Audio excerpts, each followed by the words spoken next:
광숙 씨가 내 옆에 있다는 걸 자랑하고 싶어요. 한동석과 마광숙의 결혼을 앞두고 충격적인 사건이 벌어집니다. 박정수의 행방불명, 그리고 마광숙을 지키려는 한동석의 마지막 결단. 이번 영상도 흥미진진합니다. 끝까지 시청해주시고 구독해주시고 좋아요해주시면 정말 감사하겠습니다. 한동석과 마광숙은 마침내 결혼 날짜를 확정했습니다. 한동석은 그녀를 바라보며 말했습니다. 광숙 씨가 원한다면 하루라도 빨리 결혼식을 올리고 싶습니다. 마광숙은 수줍게 웃으며 고개를 끄덕였고 두 사람은 오래도록 손을 맞잡았습니다. 한동석은 즐거운 고민에 빠져 혼잣말을 합니다. 광숙 씨에게 평생 잊지 못할 프로포즈를 하고 싶은데 어떻게 해야 되나? 그는 꽃말이 담긴 꽃다발을 준비하며 정성스레 반지를 주문했습니다. 또한 그는 마광숙이 어린 시절 자주 찾았던 장소들을 수소문했습니다. 그녀가 어릴 적 자주 갔던 서점, 친구들과 소풍을 갔던 놀이터, 동네의 오래된 골목까지 직접 발로 뛰며 하나하나 찾아 나섰습니다. 그는 마치 과거의 조각들을 모으듯 그녀의 추억과 사랑을 되살리는 장소들을 정성스럽게 준비하며 특별한 프로포즈의 순간을 그려나갔습니다. 심지어 그는 마광숙이 어릴 적 단골로 다니던 떡집 주인에게 직접 찾아가 혹시 광숙 씨가 좋아했던 떡이 뭐였는지 기억하시나요? 하고 조심스레 물어보기도 했습니다.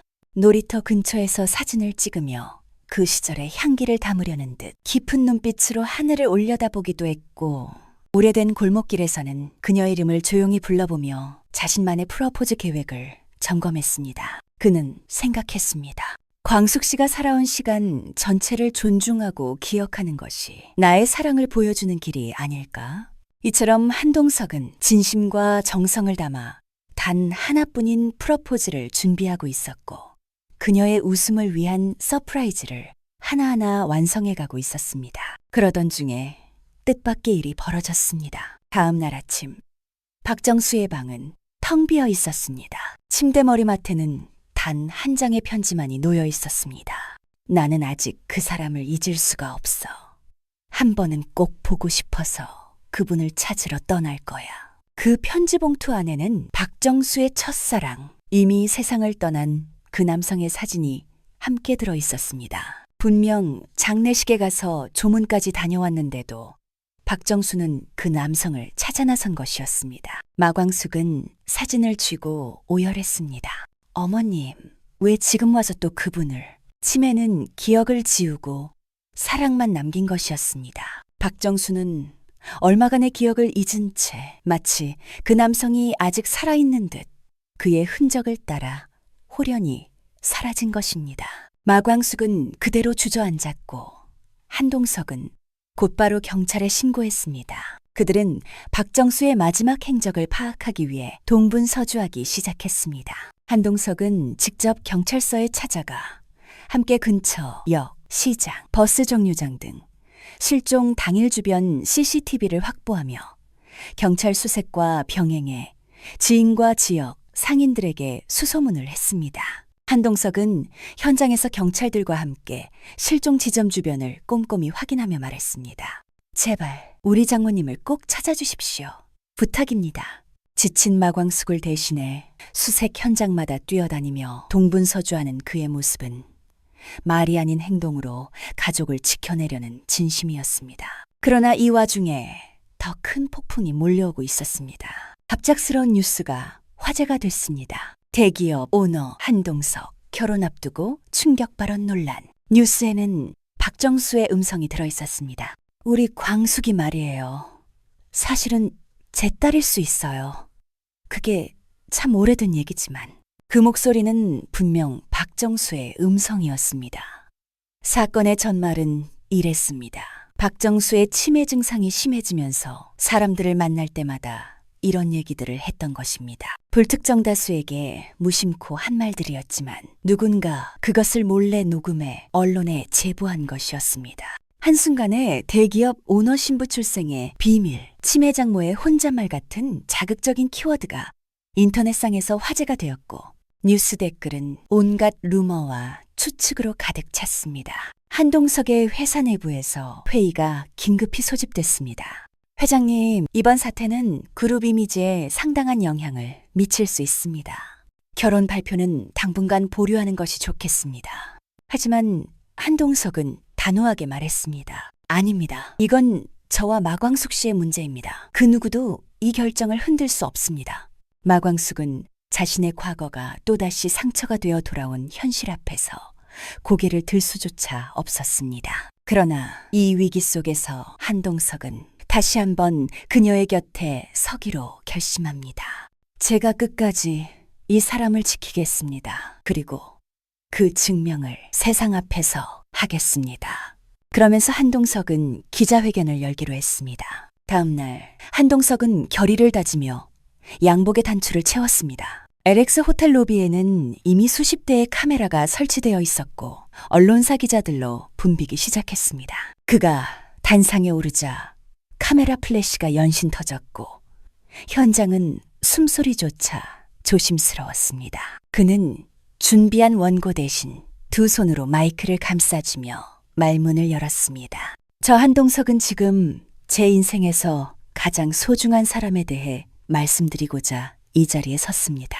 마광숙 씨는 제게 단순한 예비 신부가 아닙니다. 그녀는 제 삶을 변화시킨 사람이며 어떤 말보다 행동으로 저를 지켜준 사람입니다. 많은 사람들은 그의 입술을 바라보았습니다. 그녀가 어떤 과거를 가졌든 그것은 저에게 중요하지 않습니다. 제가 사랑한 사람은 지금 이 순간을 함께 살아가는 마광숙 씨 그 자체입니다. 그는 잠시 말을 멈추고 천천히 고개를 숙였습니다. 어떤 루머도 어떤 비난도 우리 사랑을 꺾을 수 없습니다. 누군가의 입을 통해 왜곡된 말보다 제 입으로 직접 전하고 싶었습니다. 그의 목소리는 흔들림 없이 단단했고 눈빛에는 뜨거운 진심이 담겨 있었습니다. 그리고 한 가지만 더 말씀드리겠습니다. 이 결혼 반드시 진행하겠습니다. 아니, 그녀의 인생을 제가 책임지겠습니다. 순간 현장에 있던 사람들 사이에서 작은 박수가 퍼져나갔고 기자들의 플래시가 다시금 거세게 터졌습니다. 한동석은 마지막으로 마이크를 내려놓으며 말했습니다. 사랑은 선택이 아니라 결심입니다. 저는 평생 이 결심을 지키겠습니다. 그날 저녁 그의 발언은 뉴스 헤드라인을 장식했고 인터넷 댓글에는 진짜 남자, 한동석 멋있다. 이런 사람이 남편이면 좋겠다는 반응이 이어졌습니다. 박정수가 사라진 지 사흘째 되던 날 아침 한 통의 전화가 걸려왔습니다. 역 근처의 한 어르신이 며칠째 같은 자리에 앉아 계시는데 혹시 찾으시는 분이 아닐까 해서요. 한동석과 마광숙은 급히 현장으로 달려갔습니다. 그곳에 박정수가 있었습니다. 낡은 역 대합실 한켠 작은 벤치에 앉아 가슴에 사진 한 장을 꼭 아는 채 눈을 감고 있었습니다. 그 사람이 곧 온다고 했거든요. 그런데 아직도 안 왔네요. 박정수의 목소리는 마치 시간을 잃어버린 소녀처럼 아련했습니다. 마광숙은 울음을 터뜨리며 그녀를 꼭 안았습니다. 어머님, 이제 그만 돌아가요. 그분은 오래전에 우리 곁을 떠나셨어요. 박정수는 고개를 끄덕이며 마광숙의 품에 안겨 눈을 감았습니다. 그래, 이제 됐어. 너만 있으면 됐다. 이후 박정수는 병원으로 옮겨져 안정을 되찾았습니다. 그날 밤 마광숙이 독수리 술도가에 들어가는 순간 그곳에는 환한 조명이 켜진 채 바닥에는 꽃잎으로 수놓아져 있었습니다.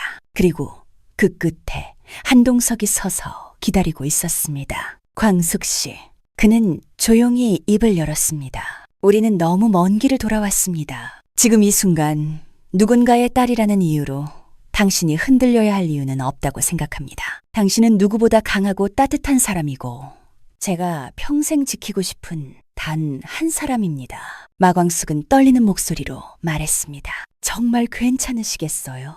세상이 다 저를 미워하고 있어요. 그는 손을 내밀며 말했습니다. 세상이 미워해도 됩니다.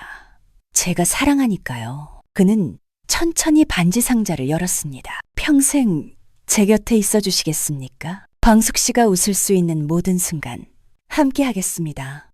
마광숙은 끝내 눈물을 흘리며 고개를 끄덕였습니다. 그 순간 독수리 술도가의 문이 열리고 가족들이 하나둘 들어왔습니다. 모두 박수를 치며 진심으로 축하해 주었습니다. 그날 밤 독수리 술도가에는 눈물과 미소가 함께 어우러진 따뜻한 잔치가 열렸습니다.